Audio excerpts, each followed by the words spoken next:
I want to thank Speaker Howell for his initiative. It's an honor for me to be here from Texas. You know, we have an impressive cast in support of this initiative. We have governors, attorneys general, speakers of the House, U.S. congressmen, state senators, and state legislators representing many states across this country. In Texas, we recognize Article 5, as adopted, already allows for Congress to amend the Constitution. We also recognize that 2/3 of the states can call for a convention to do the same. President Reagan called for the same in the 80s. We were two states shy of calling for a convention on a federal balanced budget amendment. And if we could only go back to that time in pursuing his same vision, as now we face a daunting task of addressing at the federal level a $13 trillion debt.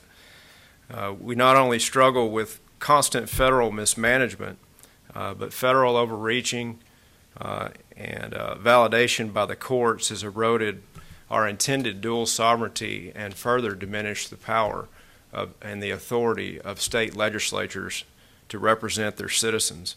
It's ironic that we have a federal government with no balanced budget instructing states on a fiscal playbook. That's irony.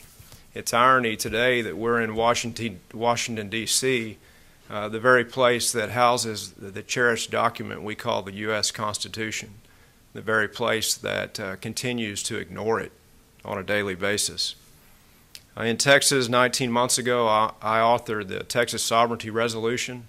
It passed with a supermajority in the Texas House of Republicans and Democrats. And we had thousands and thousands of Texans and Americans calling into the Capitol on a daily basis, pushing that effort, as well as 34 other states were pushing theirs at the same time. We embark on a new legislative session in January in Texas to balance a mandated $183 billion budget, the 9th largest economy in the world, and Texas is a solid economic model. We've created in the private sector 80% of the nation's jobs from '05 to today, but we're at risk, as well as many states are across the country, unless we get an economic model in place at the federal level that can be addressed.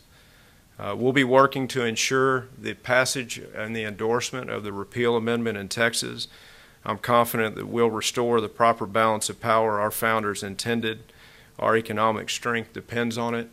I appreciate being able to share this press conference with these very capable and able leaders that are here today, and it's an honor to be here before you from Texas. Thank you.